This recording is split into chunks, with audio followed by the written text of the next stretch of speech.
میرے محترم بزرگوں اور دوستوں، اللہ رب العزت نے اس دنیا کو بنانے سے پہلے ختم کرنے کا ارادہ کیا ہوا ہے۔ یہ دنیا ناپائیدار ہے، یہ ہمیشہ کے لیے نہیں ہے۔ نبی کریم صلی اللہ علیہ وسلم نے ارشاد فرمایا، کن فی الدنیا کأنک غریب او عابر السبیل، دنیا میں ایسے رہو جیسے کوئی مسافر رہتا ہے یا راہ گزر رہتا ہے۔ اگر یہ دنیا ہمیشہ کے لیے ہوتی لو کانت الدنیا تدوم لأہلہا لکان رسول اللہ حیا باقیا، اگر دنیا کسی کے لیے ہمیشہ رہتی تو نبی کریم صلی اللہ علیہ وسلم دنیا میں رہتے۔ جب ہم سب کے آقا اور مولا خلاصہ کائنات محبوب خدا محمد مصطفیٰ صلی اللہ علیہ وآلہ وسلم دنیا میں نہ رہے تو کوئی نہ رہا ہے نہ رہے گا۔ انسان جس نے بھی سانس لیا ہے دنیا میں، اس نے سمجھو مرنے کے لیے سانس لیا۔ یہ سانس ایک دن اس کی نکلے، کوئی چاہے 50 سال جیے چاہے 100 سال جیے، ہر سانس لینے والی چیز نے ایک دن مرنا۔ کل نفس ذائقۃ الموت، ہر نفس نے موت کا ذائقہ چکھنا ہے۔ کل من علیہا فان، ہر چیز جو اس پر ہے وہ فنا ہونے والی ہے۔ وَيَبْقَى وَجْهُ رَبِّكَ ذُو الْجَلَالِ وَالْإِكْرَامِ، اور پھر رب ذو الجلال والاکرام کا نام باقی رہے گا۔ دنیا میں انسان اپنی موت کو، آخرت کو سامنے رکھ کے زندگی گزارے۔ حضور صلی اللہ علیہ وسلم نے ارشاد فرمایا، اکثروا ذکر حاتم لذات الموت، موت کو کثرت سے یاد کیا کرو کہ یہ لذتوں کو توڑ دینے والی ہے۔ انسان دنیا کی رنگینیوں میں، نعمتوں میں مست ہو کر بعض دفعہ موت کو فراموش کر دیتا ہے۔ تو آخر صلی اللہ علیہ وسلم نے کیا فرمایا، موت کو کثرت سے یاد کیا کرو کہ یہ لذتوں کو توڑنے والی چیز ہے۔ اور کوئی آدمی چاہتا ہے یا نہیں چاہتا، بہرحال موت کا ذائقہ اسے چکھنا پڑے گا۔ یہ ہماری چاہت پر فیصلے نہیں ہوں گے، بلکہ اللہ کا اٹل قانون ہے کہ سانس لینے والی چیز مرے گی۔ سیدنا ابراہیم علیہ السلام کے پاس موت کا فرشتہ آیا، کہا جی اللہ کی طرف سے پیغام ہے، آپ موت کے لیے تیار ہو جائیں۔ ابراہیم علیہ السلام نے کہا کوئی دوست کو موت دیتا ہے؟ ابراہیم علیہ السلام خلیل اللہ ہے نا، اللہ کے دوست۔ کہا کہ کوئی دوست کو موت دیتا ہے؟ کیا میرے دوست کی طرف سے کہہ رہے ہیں کہ وہ مجھے موت دے؟ تو فرشتے نے اللہ سے عرض کیا کہ یا اللہ، ابراہیم علیہ السلام یہ کہہ رہے ہیں۔ اللہ نے فرمایا ان سے کہو، کیا کوئی دوست اپنے دوست کے ملنے کو ناپسند کرتا ہے؟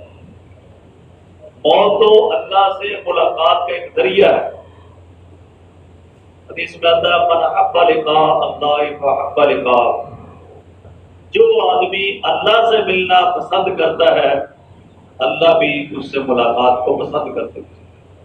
اور موت ایک پل ہے، یصل الحبیب الی الحبیب، اس پل کو کراس کر کے ایک دوست دوسرے سے مل جاتا ہے۔ اور ایمان والوں کا دوست قرآن کے مطابق اللہ ولی الذین آمنوا، ایمان والوں کا دوست کون ہے؟ اللہ۔ تو موت کا پل کراس کر کے اللہ سے ملاقات ہو جاتی ہے۔ یصل الحبیب الی الحبیب، موت کا پل کراس کیا ایک دوست کی ملاقات ہو جاتی ہے اپنے دوست۔ میرے محترم بزرگ اور دوستوں، یہ ایسے مراحل ہیں جن سے امیر کو، غریب کو، بادشاہ کو، وزیر کو، حتیٰ کہ مسلمان کو، کافر کو، سب نے گزرنا ہوتا ہے۔ تو اس بارے میں یاد رہے کہ جب کوئی آدمی بیمار ہو اس کی عیادت کو جانا چاہیے۔ جو آدمی صبح کسی بیمار کی بیمار پرسی کے لیے جائے گا، شام تک 70,000 فرشتے اس کے لیے دعائیں مغفرت کریں گے کہ اللہ اس بندے کو معاف کر دے، یہ جو عیادت کے لیے آیا ہے کہ اللہ اس کو معاف کر دے۔ دو چار آدمی کسی کے لیے ہاتھ اٹھا دیں تو امید ہے کہ اس کی بخشش ہو جائے گی، اور جس آدمی کے لیے 70,000 فرشتے دعا کریں۔ اسی طرح جو آدمی شام کو جاتا ہے کسی بیمار کی بیمار پرسی کے لیے تو صبح تک 70,000 فرشتے اس کی مغفرت کے لیے دعا مانگتے ہیں۔ اور جب کسی مریض کے پاس جاؤ تو اسے کہو اللہم اشفی، اللہم عافی۔ اور ایک بڑی مختصر دعا ہے اور اس کی بڑی فضیلت ہے۔ فرمایا کہ اسأل اللہ العظیم رب العرش العظیم ان یشفیک، جو آدمی کسی مریض کے پاس جائے اور یہ دعا پڑھے، اسأل اللہ العظیم رب العرش العظیم ان یشفیک، اگر اس کا موت کا وقت نہیں آ گیا تو اللہ اسے ضرور شفا عطا فرمائے۔ مختصر سی دعا، اسأل اللہ العظیم رب العرش العظیم ان یشفیک، 7 مرتبہ پڑھے، اگر اس کی موت کا وقت نہیں آیا تو اللہ اسے ضرور شفا عطا فرمائے۔ اور مریض کو تسلی دینی چاہیے، لا باس طہور انشاءاللہ، کہ فکر نہ کرو انشاءاللہ ٹھیک ہو جاؤ، اللہ پاک صحت دے۔ اب موت کے وقت کو نہیں ٹال سکتے لیکن مریض کو دلاسا دے سکتے ہیں، اور مریض کے لیے یہ ہے کہ اس کا جو علاج ہے وہ کیا جائے، اور علاج حلال دوائیوں سے کیا جائے۔ نبی کریم صلی اللہ علیہ وسلم نے ارشاد فرمایا کہ مومن کے لیے حرام چیزوں میں اللہ نے شفا نہیں رکھی، مومن کے لیے حرام چیزوں میں اللہ تعالیٰ نے شفا نہیں رکھی۔ حرام چیزوں سے بچا جائے جب علاج کیا جائے۔ تو جب یہ پتہ چل جائے کہ یہ مریض اب بچنے والا نہیں ہے تو اس کے قریب بیٹھ کر سورہ یاسین کی تلاوت کی جائے، اس سے جان نکلنے میں آسانی ہوگی۔ اور ایک بات عرض کر دوں، اگر آپ اس بات کو یاد رکھیں گے تو مرنے والے پر بھی آپ کا احسان ہوگا۔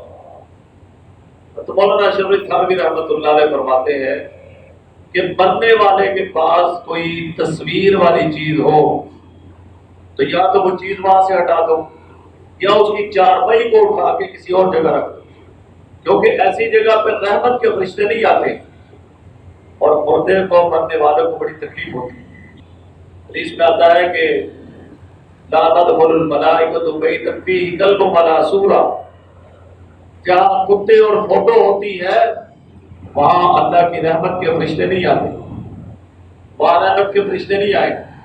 تو کوئی اپنا جاننے والا ہو اور کئی دفعہ ایسے ہوا کہ موت کے وقت کسی مرنے والے کو تکلیف ہے، جان ہی نہیں نکل رہی، تو ہم نے دیکھا ہے کہ وہاں کوئی نہ کوئی تصویر تھی، کوئی تصویر والا اخبار پڑا ہوا تھا یا کوئی تصویر لٹکی ہوئی تھی، جب وہ ہٹایا اللہ پاک نے اس کے لیے آسانی فرما دی۔ اب مرنے والا اٹھ کے تو یہ کام نہیں کر سکتا، اور بعض کو اس چیز کا پتہ بھی نہیں ہوتا، تو جہاں کتا ہوگا، جہاں فوٹو ہوگی، وہاں رحمت کے فرشتے نہیں آئیں گے اور جان کے نکلنے میں بڑی سختی ہوگی۔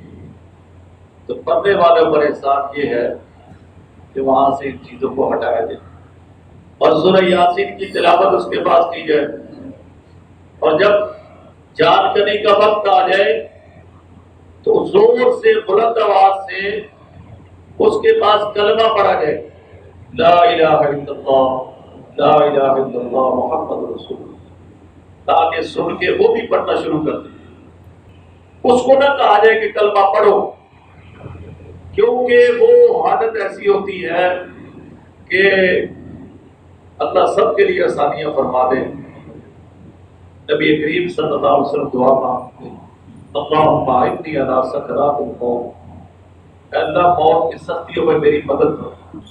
تو ہم گناہگار، اللہ سب کے لیے عافیت اور آسانی فرمائے، تو اس کے قریب بیٹھ کر بلند آواز سے کلمہ پڑھا جائے تاکہ وہ بس بھی کلمہ پڑھ لے۔ جب ایک دفعہ وہ کلمہ پڑھ لے تو بس کافی ہے، یہ نہیں ہے کہ وہ پڑھتا ہی رہے، آپ پڑھتا رہے تو ٹھیک ہے، ایک مرتبہ بھی پڑھ لیا تو یہ بھی کافی ہے۔ اگر اس کے بعد اس نے کوئی دنیا کی بات کی، پھر زور زور سے کلمہ پڑھو تاکہ اس کا آخری جو کلام ہے وہ لا الہ الا اللہ بن جائے۔ مین چیز یہ حدیث میں آتا ہے، من کان آخر کلامہ لا الہ الا اللہ دخل الجنہ، جس بندے کا آخری کلمہ لا الہ الا اللہ ہوگا وہ جنت میں داخل ہوگا۔ بخاری شریف کے ایک راوی ہیں، دنیا سے جانے کا وقت آیا، اپنے شاگردوں کو بلایا، دوستوں کو، اور فرمایا کہ میں نے یہ حدیث فلاں سے سنی اور میرے استاد نے فلاں سے سنی، میرے استاد نے فلاں سے سنی، حتیٰ کہ نبی کریم صلی اللہ علیہ وسلم تک اپنی سند پہنچائی کہ آپ علیہ السلام نے فرمایا، من کان آخر کلامہ لا الہ الا اللہ، اتنا کہا اور جان نکل گئی۔ تو ان کے جو شاگرد تھے انہوں نے اس حدیث کو پورا کیا، دخل الجنہ، کہ جس کا آخری کلام لا الہ الا اللہ ہوا وہ کہاں داخل ہوگا؟ داخل الجنہ۔ کلمہ اس نے پڑھ لیا تو اب یہ جنت میں داخل ہوگا۔ اور بعض دفعہ مرنے والے کے رشتہ دار سامنے کھڑے ہو جاتے ہیں، مجھے پہچانا ہے، دوسرا کہتی مجھے پہچانا ہے، اور اس پر جو ہے نا اس سے اپنے بھی تعارف نہ کرواؤ بلکہ اس کو اللہ کی طرف متوجہ کرو۔ وہ بیچارے کی جان کو بنی ہوتی ہے اور یہ پوچھ رہے ہوتے مجھے پہچانا ہے، مجھے پہچانا ہے، ساری زندگی پہچان ہی ہوتی رہی۔ اب تو اس کے پاس بیٹھ کے کلمہ پڑھو تاکہ اسے جاتے ہوئے کلمہ نصیب ہو جائے۔ تو جب وہ بندہ فوت ہو جائے اس کی آنکھیں بند کر دو۔ نبی کریم صلی اللہ علیہ وسلم ایک صحابی پر تشریف لائے، وہ فوت ہو گئے، آنکھیں کھلی ہوئی تھی، تو آپ نے اس کی آنکھوں کو بند کر دیا، اس کے ہاتھ پاؤں کو سیدھا کر دیں اور اس کے دونوں پاؤں سیدھے کر کے کسی جو ہے وہ ٹکڑے سے ٹاکی سے باندھ دو، کیونکہ پھر مردہ جس حال میں ہوگا اسی حال میں وہ اکڑ جاتا ہے۔ ہاتھ پاؤں سیدھے کر دے، آنکھیں بند کر دے، اور انا للہ و انا الیہ راجعون یہ پڑھ۔ حضرت ام سلمہ رضی اللہ تعالیٰ عنہ جو کہ ام المؤمنین بنی، ان کے پاس ایک دعا تھی نبی کریم صلی اللہ علیہ وسلم کی طرف سے کہ جو آدمی کسی کا کوئی عزیز فوت ہو جائے اور اس پر وہ پڑھے انا للہ و انا الیہ راجعون، اللہم اجرنی فی مصیبتی واخلف لی خیرا منہا، تو اللہ پاک اس کو اس سے بہتر بدلہ عطا فرماتے ہیں. ان کے شوہر ابو سلمہ اور گھر والی ام سلمہ آپس میں بڑی محبت تھی. تو دل میں خیال آیا کہ میرے شوہر سے بہتر شوہر مجھے مل ہی نہیں سکتا. لیکن یہ دعا پڑھی انہوں نے, انا للہ و انا الیہ راجعون, اللہم اجرنی فی مصیبتی واخلف لی خیرا منہا. تو جب ان کی عدت گزر گئی تو نبی کریم صلی اللہ علیہ وسلم کی طرف سے نکاح کا پیغام آیا اور اللہ تعالیٰ نے ام المومنین بنا دی. تو جب کوئی آدمی فوت ہو جائے دو باتوں کا ضرور اہتمام کرے. نمبر ایک, اس کے پاس معاملہ نہ کرے, کیونکہ اس وقت فرشتے آمین کہہ رہے ہوتے ہیں, ہائے یہ ہو گیا, ہائے وہ ہو گیا. بھئی اللہ کی رضا پہ راضی رہے. حضور صلی اللہ علیہ وسلم کے بیٹے ابراہیم فوت ہو گئے تو آپ کی مبارک آنکھوں سے آنسو آ گئے. صحابہ نے کہا یا رسول اللہ آپ بھی روتے ہیں؟ فرمایا کہ ہاں, پکڑ اس پر ہے, پکڑ زبان پر ہے, آنکھوں سے آنسو نکل جائے اس پر پکڑ نہیں. اور میت کا جو تذکرہ ہے اچھے الفاظ میں کیا جائے. ایک حدیث میں آتا ہے کہ اللہ پاک فرماتے ہیں ایک آدمی مرتا ہے اور لوگ کہتے ہیں کہ یہ بندہ بڑا اچھا تھا, بڑا نیک تھا, اور اللہ کو پتا ہوتا ہے کہ وہ بندہ اچھا نہیں ہوتا, وہ آدمی نیک نہیں ہوتا. اللہ تو ظاہر کو بھی جانتے ہیں, اللہ پوشیدہ کو بھی جانتے ہیں, لیکن بندے اس کا تذکرہ اچھے الفاظ سے کرتے ہیں کہ یہ آدمی اچھا تھا, یہ بڑا نیک تھا, یہ کیسے تھا. اللہ فرماتے ہیں کہ میں اپنے علم کو چھپا لیتا ہوں اور بندوں کی گواہی پہ فیصلہ کر دیتا ہوں. اللہ فرماتے ہیں اپنے علم کو, یعنی میں تو جانتا ہوں کہ یہ بندہ برا تھا, یہ آدمی نیک نہیں تھا, لیکن لوگ اس کو نیک کہتے ہیں, لوگ اس کو اچھا کہہ رہے ہوتے ہیں. اللہ فرماتے ہیں کہ میں اپنے علم کو چھپا لیتا ہوں اور بندوں کی گواہی پہ فیصلہ کرتا ہوں. یعنی میت پر ہماری گواہی اتنا بڑا مقام رکھتی ہے کہ کوئی گنہگار بھی مردہ ہو تو ہماری گواہی کی وجہ سے وہ بھی بخشا جا سکتا ہے, بشرطیہ کہ ہم اس کے اچھے الفاظ سے تذکرہ کریں, معاملہ نہ کیا جائے, نوحہ نہ کیا جائے, گریبان کو شک نہ کیا جائے. اور صبر, الصبر عند الصدمۃ الاولیٰ, صبر جب صدمہ پیش آتا ہے اس وقت ہوتا ہے, جب رو کے اب گلے ہی خشک ہو گیا, اب کہہ رہے ہیں اب تو میں صبر کر. صبر پہلے مرحلے میں ہوتا ہے, اللہ کی رضا پہ راضی رہے. اللہ جو دیا ہے وہ بھی اللہ کا ہے, جو دے رہا ہے وہ بھی اللہ کا ہے. فَكُلُّ شَيْءٍ عِندَهُ أَجَلٌ مُّسَمًّى, اور ہر چیز کا اللہ کے یہاں ایک وقت لکھا ہوگا, ہر چیز کا. حتیٰ کہ حدیث میں آتا ہے کہ تمہارے جو گھروں کے خادم ہوتے ہیں نا, تو ان کو کپڑے برتن کے ٹکڑوں پر نہ مارو. کپ گرا دیا کام کرنے والی نے, ٹوٹ گیا, یا کوئی اور برتن گرایا ٹوٹ گیا. فرمایا کہ برتنوں کے ٹوٹنے پر اپنے جو ہے خادموں کو, ماتحت لوگوں کو نہ مارو. اللہ تعالیٰ نے ہر چیز کا ایک وقت لکھا ہوا. اس برتن کی بھی عمر اتنی تھی, وہ کپ کی زندگی اتنی تھی, وہ پلیٹ جو ٹوٹ گئی اس کی زندگی اتنی تھی. یہ حدیث ہے. اس طرح انسان کی زندگی ہے, اسی طرح جو برتنے کی چیزیں ہیں ان کی بھی اللہ کے یہاں زندگی ہے.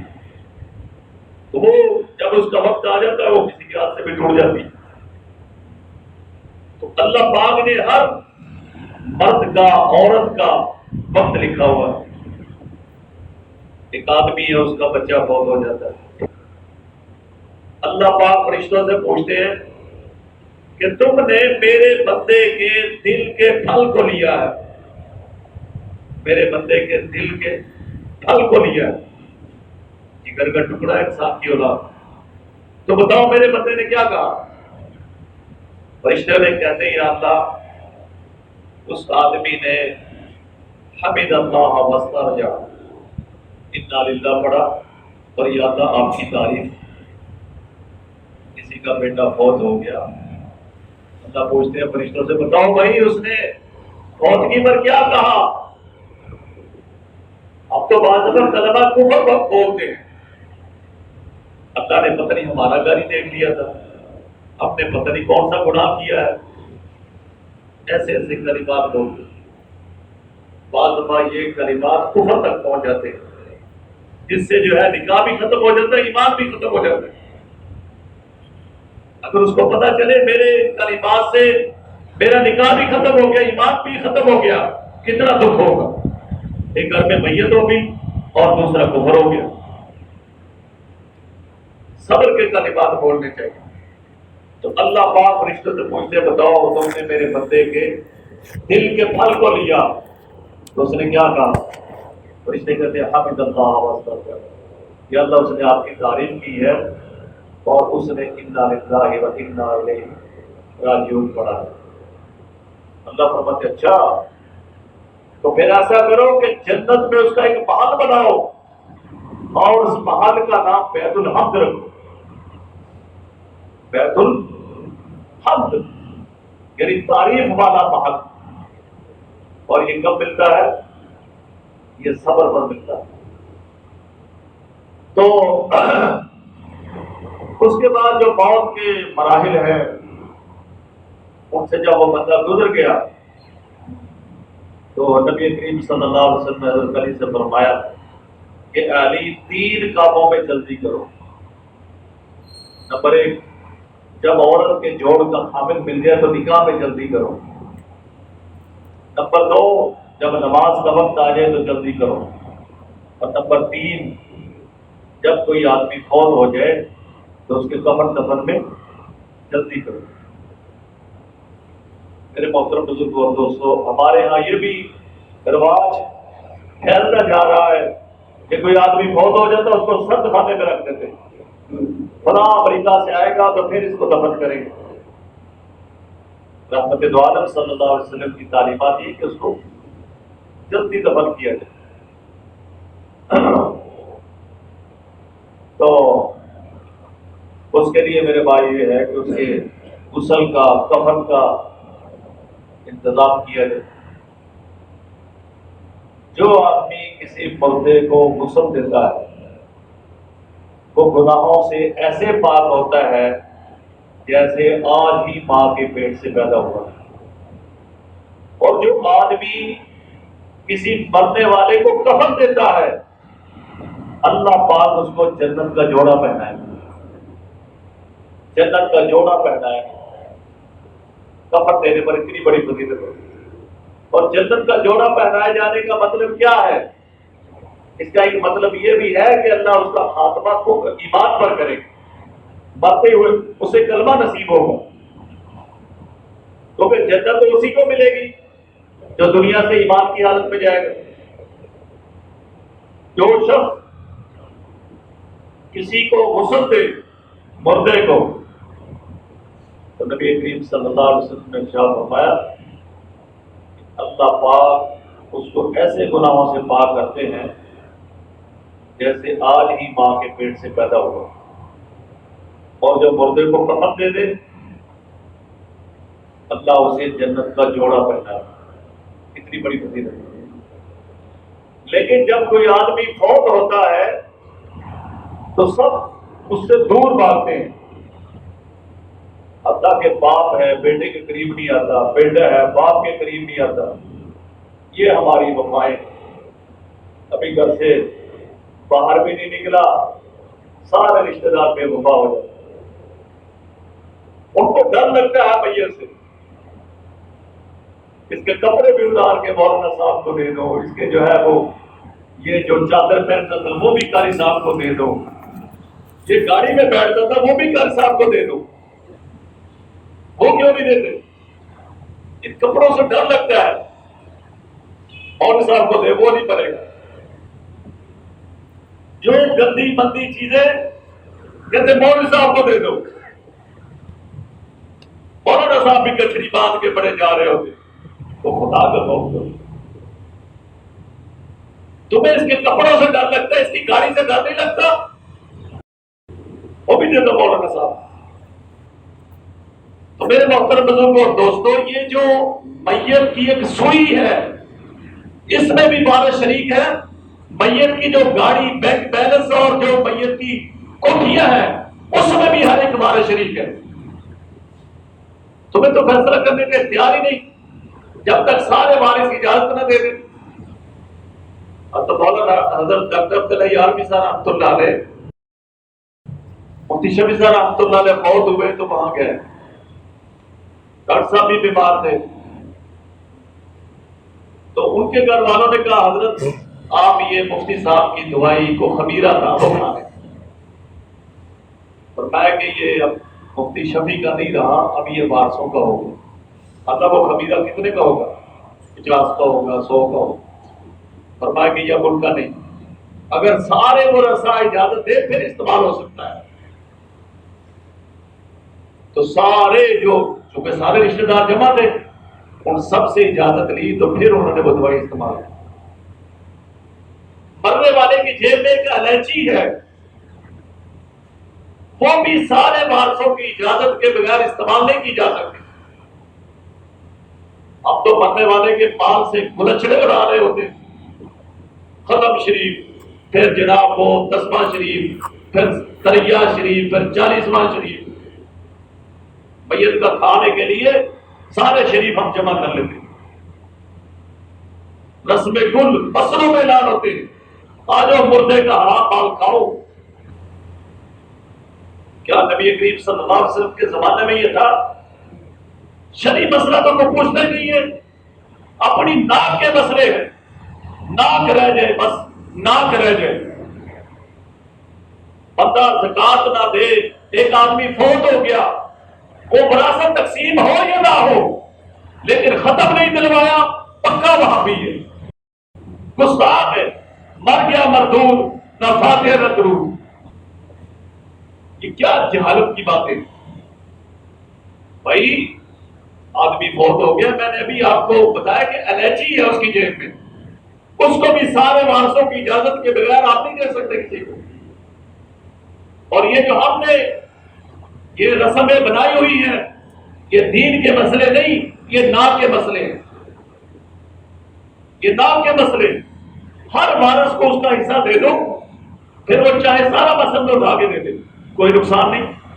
لیکن اگر میت کے وارثوں میں نابالغ بچے ہیں، وہ کہہ دیتے ہیں کہ جناب ابا جی فوت ہو گئے تو ختم دلاؤ، دیگیں چڑھاؤ، وہ اجازت بھی دیتے ہیں تو دین کہتا ہے ان کی اجازت کا اعتبار نہیں، حرام کھا رہے ہیں۔ کیسے کرف لگا کے کپڑے پہن کے سوئم کھانے جاتے ہیں، شرم نہیں آتی؟ ہم سب شریک ہے اس کام، اللہ ہمیں معاف کرے۔ یہ چیزیں دین کا حصہ نہیں۔ نبی کریم صلی اللہ علیہ وسلم نے نہ سوئم کیا، نہ 10واں کیا، نہ 40واں کیا، نہ برسیاں بنائی۔ تو ہم نے زندگی میں کبھی وفا نہیں کی لوگوں کو دکھانے کے لیے، جناب دیکھو میں ابا جی کو کتنا یاد رکھتا ہوں۔ جو آدمی دنیا سے چلا جائے، ایک اللہ والے فوت ہو رہے تھے تو ان کے بیٹے بھی عالم مفتی تھے، انہوں نے کہا بیٹے میری بات سنو، لوگ مرنے والے کو جلدی بھول جاتے ہیں، اللہ بیٹا عالم تھا، تم مجھے جلدی نہ بھولنا، مجھے یاد رکھنا، کوئی نہ کوئی عمل میرے لیے خاص کر رکھنا۔ اب ظاہر ہے بیٹا عالم ہے تو وہ ساری زندگی میں پڑھ رہا ہے، پڑھا رہا ہے، یہ بھی ماں باپ کے لیے صدقہ جاری ہے۔ تو ان کے بیٹے نے یہ فرمایا کہ 40 سال ہو گئے روزانہ میں ابا جی کو 3 مرتبہ قل ہو اللہ پڑھ کے بخشتا ہوں، یہ میں نے عمل ان کے لیے خاص کیا، اور جب باقی عمل کرتا تو اس کے علاوہ کرنا تو ایسا عمل کرو۔ شروع میں جناب بڑا زور ہوتا ہے، ادھر سے بھی 10 قرآن لے آؤ، ادھر سے بھی سپارے جمع کر لو، ادھر سے بھی۔ یاد رکھو اگر کوئی آدمی فوت ہو جاتا ہے، مولانا شبیر تھانوی رحمۃ اللہ علیہ کی کوئی عزیز یا عزیزہ فوت ہو گئی، تو کسی نے کہا حضرت میں ان کے لیے پڑھ کے بخشنا چاہتا ہوں، کچھ پڑھنا چاہتا ہوں ان کے لیے۔ فرمایا ہاں جو پڑھ کے بخش سکو پڑھ دینا، پر مجھے بھی نہ بتانا۔ مجھے بھی نہ بتانا۔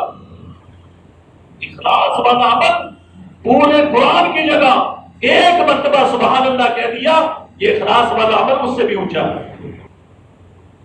اب تو اپنی جو ہے نا اس موقع پر بھی شعار بنا رہے ہوتے، دیکھو جی 10 قرآن میری طرف سے، تو بالکل 1 لاکھ خیر کریمہ میری طرف سے، ماشاءاللہ۔ تو میرے محترم بزرگ اور دوستو، جب کوئی بندہ دنیا سے چلا جاتا ہے، جب تک اس کی وراثت تقسیم نہ ہو جائے، آپ اس کے مال کو فصل میں بھی نہیں دے سکتے، تو خود کیسے کھا سکتے ہیں؟ تو میں یہ عرض کر رہا تھا کہ میت کو غسل دینے کا ثواب اتنا زیادہ ہے کہ گناہوں سے ایسے پاک ہوتا ہے جیسے آج ہی ماں کے پیٹ سے پیدا ہوا آج۔ تو غسل کے وقت کوشش کرنی چاہیے کہ غسل میں شریک، اور غسل دینے کا کوئی انوکھا طریقہ نہیں ہے۔ اس پھٹے کو جس پر مردے کو لٹانا ہے، اس کو لبان سے یا 3 مرتبہ اس کے اوپر جو ہے وہ پانی بہاؤ، اس کے بعد جو ہے میت کو اس پہ لٹاؤ اور اس کے کپڑے نکال دو اور استنجا کرواؤ اس کو۔ استنجا کرانے کے بعد اس کو وضو کرواؤ۔ وضو کروانے کے بعد اس کے جسم پر 3 مرتبہ پانی بہا دو اچھے طریقے سے۔ جس طرح ہم زندگی میں غسل کرتے ہیں، مردے کو بھی غسل دینے کا وہی طریقہ ہے۔ جب ایسا موقع آتا ہے تو ہمارے بہت زیادہ ہم دماغ پہ سوار کر لیتے ہیں کہ پتہ نہیں اس کو کیسے غسل دینا ہے۔ کوئی انوکھا طریقہ ہے جو صرف مولانا صاحب کو پتا، ہمیں پتہ ہی نہیں ہے۔ بھائی جس طرح ہم زندگی میں بندہ ناپاک ہو کے نہاتا ہے، اسی طرح مردے کو نہلانا ہے، اس میں کیا فرق ہے؟ اور کتنے منٹ میں غسل دلا دیں گے؟ 15 منٹ لگ جائیں گے، 20 منٹ لگ جائیں گے، لیکن ثواب کتنا زیادہ ہے۔ بندہ گناہوں سے ایسے پاک ہوتا ہے جیسے آج ہی ماں کے پیٹ سے پیدا ہوا۔ مردے کو غسل دینے کی اتنی بڑی فضیلت۔ اور جو لوگ مردے کو غسل دینے میں شریک ہے، ایک مسئلہ یہ بھی سمجھ لیں، ایک آدمی پڑھ رہا ہے اور مرتے ہوئے خدا نہ خاصا سے کو کلمہ کفر نکل گیا، کیونکہ یہ ایسی حالت ہوتی ہے کہ اس میں بندے کو اپنا ہوش نہیں ہوتا، شیطان کا بھی سب سے زیادہ زور اسی وقت لگ رہا ہوتا ہے۔ اگر اس سے کو کلمہ کفر بھی خدا نہ خاصا نکل جائے تو پھر بھی اسے مسلمان سمجھ کے دفن کرے گا، کیونکہ یہ ایک ایسی حالت ہے بے ہوشی کی کہ اس کے اوپر مواخذہ نہیں ہے۔ تو جو لوگ غسل دینے میں شریک ہے، مردے کو نہلاوے، اگر کوئی اچھی بات دیکھے تو لوگوں کو بتائے کہ ماشاءاللہ بڑا چہرہ نورانی تھا، یہ چیز بڑی اچھی تھی۔ لیکن اگر کوئی عیب دیکھ لے، خدا نہ خاصا جی اس کا چہرہ سیاہ ہو گیا تھا، چہرہ بگڑ گیا تھا، اس کو بالکل بیان نہ کرے۔ نبی کریم صلی اللہ علیہ وسلم نے اس بات سے منع فرمایا۔ مردے کی اچھائی کو بیان کرو، مرنے والے کی برائی کو بیان نہ کرو۔ ایک آدمی زندہ ہے، آپ نے اس کی کوئی برائی بیان کر دی تو آپ اس سے جا کے معافی مانگ لیں گے، لیکن جو بندہ دنیا سے چلا گیا اس سے کیسے معاف کروائیں گے؟ مرنے والے کی اچھائی بیان کرنے کا یاد رکھیں، اس کی آخرت پہ اتنا اثر پڑتا ہے۔ میں نے حدیث سنائی آپ کو کہ ایک بندہ فوت ہو جاتا ہے اور لوگ کہتے ہیں یہ بندہ بہت اچھا تھا، بڑا نیک تھا، بڑا متقی تھا، بڑا پرہیزگار تھا۔ اللہ کہتے مجھے تو پتا ہے نا یہ بندہ نیک نہیں تھا، یہ بندہ بڑا برا تھا۔ اللہ فرماتے میں اپنے علم کو چھپا لیتا ہوں اور ان بندوں کی کہنے کی وجہ سے اس کی بخشش کر دیتا ہوں۔ ہماری گواہی مردے کے حق میں کتنی مؤثر ہوتی ہے، اللہ کیا اتنا درجہ رکھتی ہے۔ تو جب بھی ایک انسان ہے، زندگی میں ہم ایک دوسرے سے کو کمی زیادتی ہو جاتی ہے، فرشتے تو نہیں ہے، لیکن کوشش کریں میرے بھائیوں مرنے والوں کو معاف کر دیا کریں۔ آج ہم انہیں معاف کریں گے، کل کوئی جو ہے ہمیں بھی معاف کرے گا۔ اللہ کریم ہمیں سمجھ ہمارے